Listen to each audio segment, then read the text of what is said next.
Bonjour mes frères et sœurs.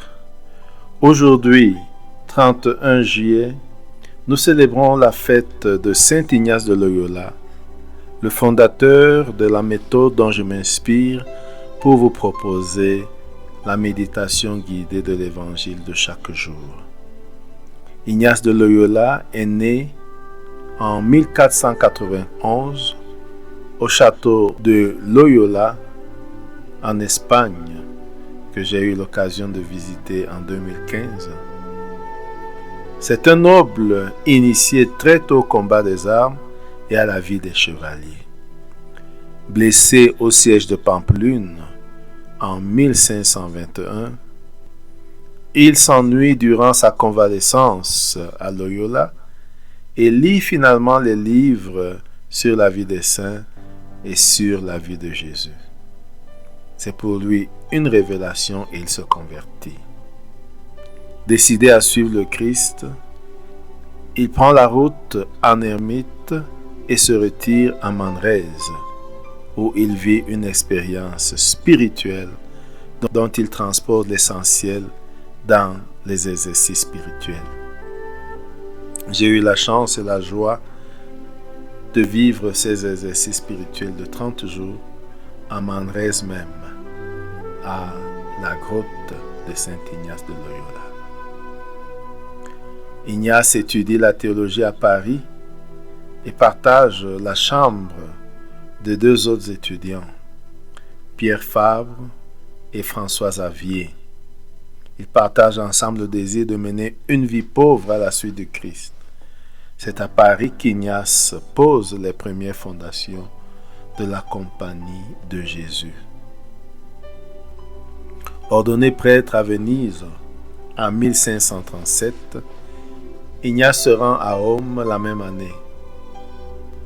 3 ans plus tard, en 1540, il fonde la Compagnie de Jésus, plus connue sous le nom des Jésuites. Il est élu le premier préposé général. Ignace de Loyola contribue alors de différentes manières à la restauration de l'Église catholique du XVIe siècle, et la Compagnie de Jésus est à l'origine d'une nouvelle activité missionnaire de l'Église. Ignace meurt à Rome en 1556 et est canonisé par Grégoire XV en 1622.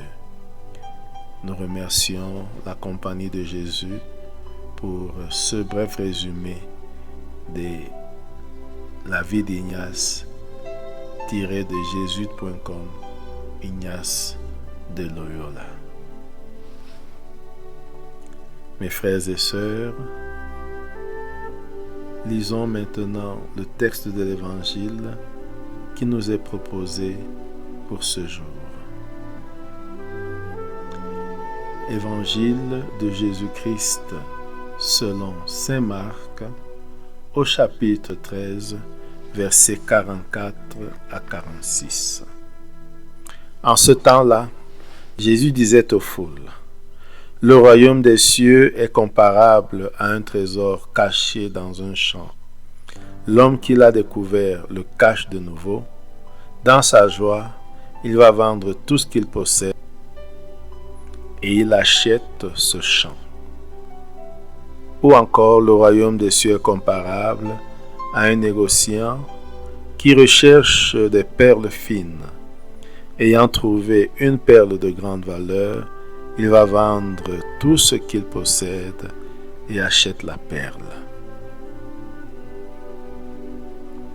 Mes frères et sœurs, après ce premier contact avec ce texte où Jésus compare le royaume de Dieu d'abord à un trésor caché dans un champ et ensuite à des perles fines, entrons en prière. Au nom du Père et du Fils et du Saint-Esprit. Amen. Prenons conscience de la présence de Dieu.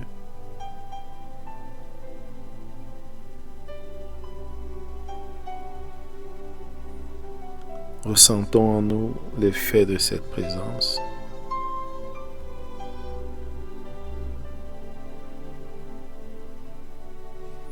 Invoquons l'Esprit Saint de Dieu pour qu'il nous guide et nous accompagne tout au long de ce temps de prière.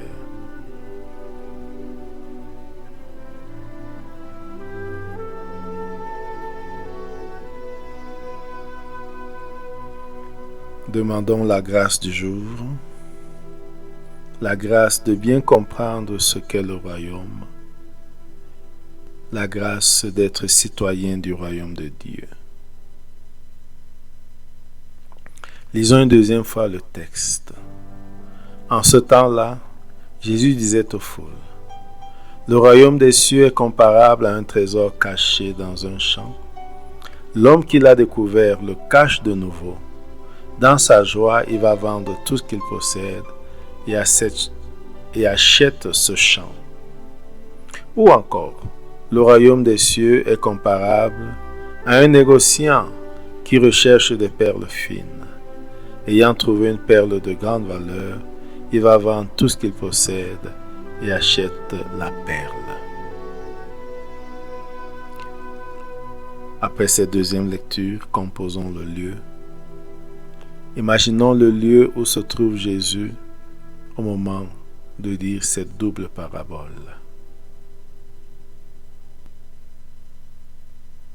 Laissons librement travailler notre imagination pour composer ce lieu.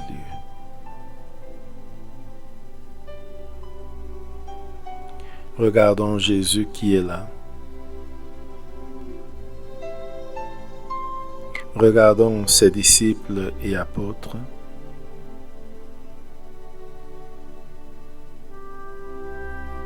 Regardons les foules qui sont venues pour l'écouter.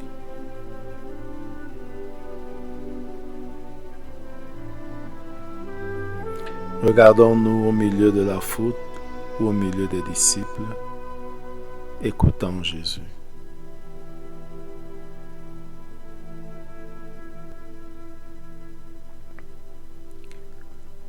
Méditons le premier point. Regardons Jésus nous dire « Le royaume des cieux est comparable à un trésor caché dans un champ. L'homme qui l'a découvert le cache de nouveau. Dans sa joie, il va vendre tout ce qu'il possède et achète le champ. » Visualisons cette scène. Regardons et visualisons un trésor de grande importance caché dans un champ.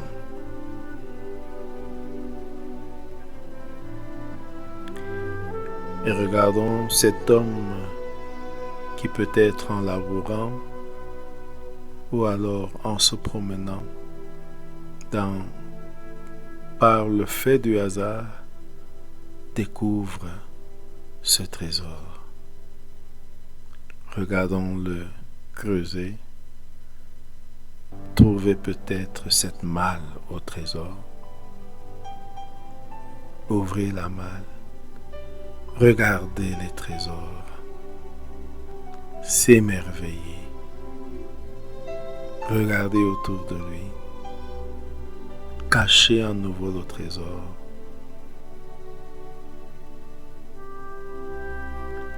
Et comme le champ ne lui appartient pas, il va avec joie vendre tout ce qu'il possède. Regardons ce qu'il possède. Peut-être une maison, peut-être d'autres champs. Il va vendre tout ce qu'il possède. Il se dépouille de tout le reste. Et il achète cette maison. Regardons-le vendre tout ce qu'il possède. Regardons-le venir chez le propriétaire et acheter cette maison. Ressentons ce qu'il ressent.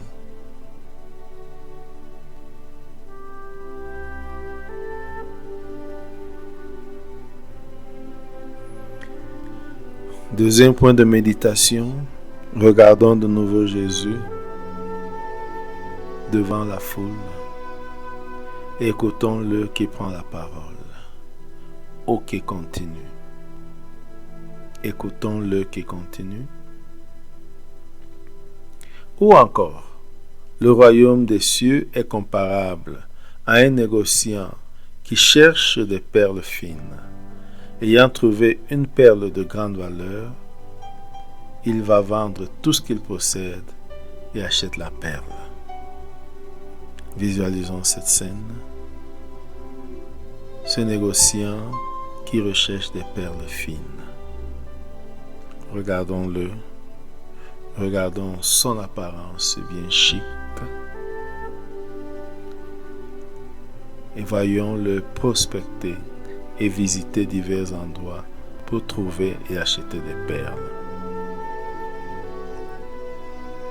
Regardons-le s'arrêter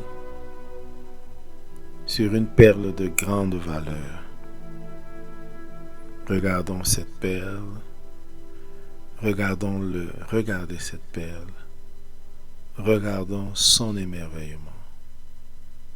Ressentons cet émerveillement. Et voyons comment il pense, il réfléchit. Et finalement, il va vendre tout ce qu'il possède. Tout. Regardons-le vendre tout ce qu'il possède.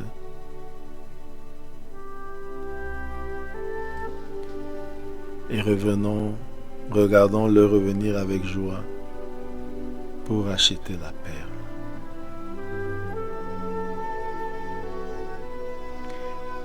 Que dois-je comprendre à travers ces deux exemples, à travers ces deux comparaisons?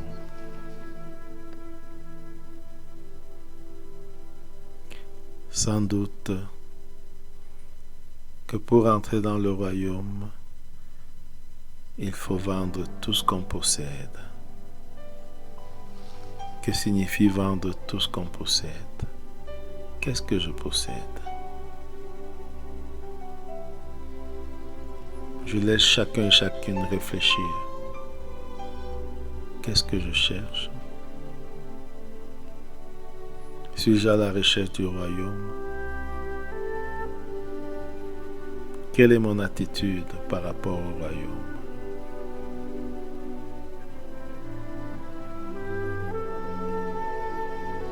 Entrons en dialogue avec Jésus.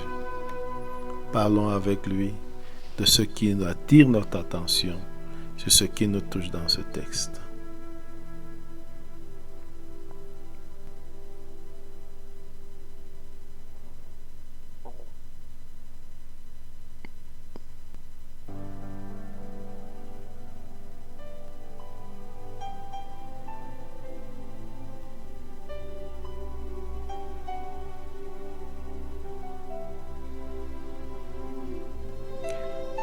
Terminons notre prière par la prière reçue du Sauveur.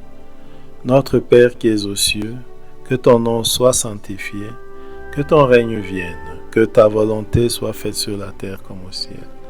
Donne-nous aujourd'hui notre pain de ce jour. Pardonne-nous nos offenses comme nous pardonnons aussi à ceux qui nous ont offensés. Et ne nous laisse pas entrer en tentation, mais délivre-nous du mal. Amen. Saint Ignace de Loyola, priez pour nous. Au nom du Père et du Fils et du Saint-Esprit. Amen. Bonne journée.